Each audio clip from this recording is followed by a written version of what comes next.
रमणीय लीची के बाग में नौसिखिए चोर इकट्ठा होते हैं। उनकी फुसफुसाहट पेड़ों के बीच बुनाई करती है, क्योंकि वे अपने जोखिम भरे खेल के नियम बनाते हैं। चोर फुसफुसाते हैं, लीची पकने के मौसम में उस घर के रास्ते पर मत चलना।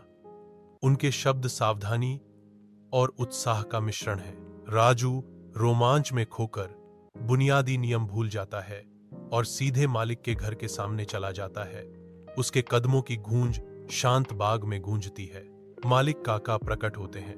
उनकी आंखें संदेह से सिकुड़ जाती हैं, क्योंकि वे राजू को देखते हैं, जो उनकी भूमि पर अतिक्रमण करने वाला एक अवांछित व्यक्ति है।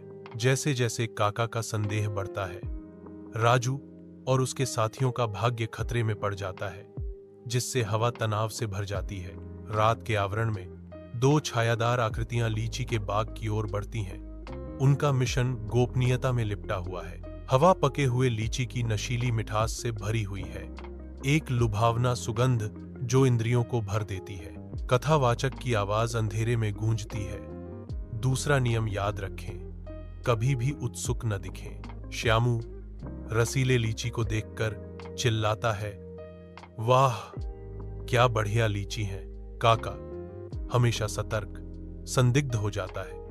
उसकी इंद्रियां घटनाओं के खुलने से तेज हो जाती हैं। काका और भी संदिग्ध हो जाता है। रात के आवरण में आकृतियां एक लीची के पेड़ के आधार पर दुबकी हुई हैं।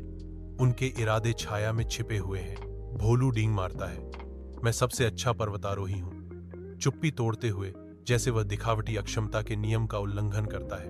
गुरुत्वाकर्षण का उल्लंघन करते हुए भोलू अप्रत्याशित आसानी से पेड़ पर चढ़ता है, जो रात के आकाश के खिलाफ एक सिलहूट है। नाजुक टहनी उसे धोखा देती है। एक भयानक दरार गूंजती है, क्योंकि भोलू अपने अहंकार से गिरता है। काका प्रकट होते हैं, हाथ में मशाल। भोलू के गिरने से अचानक जागने पर नींद से खींचे जाते हैं।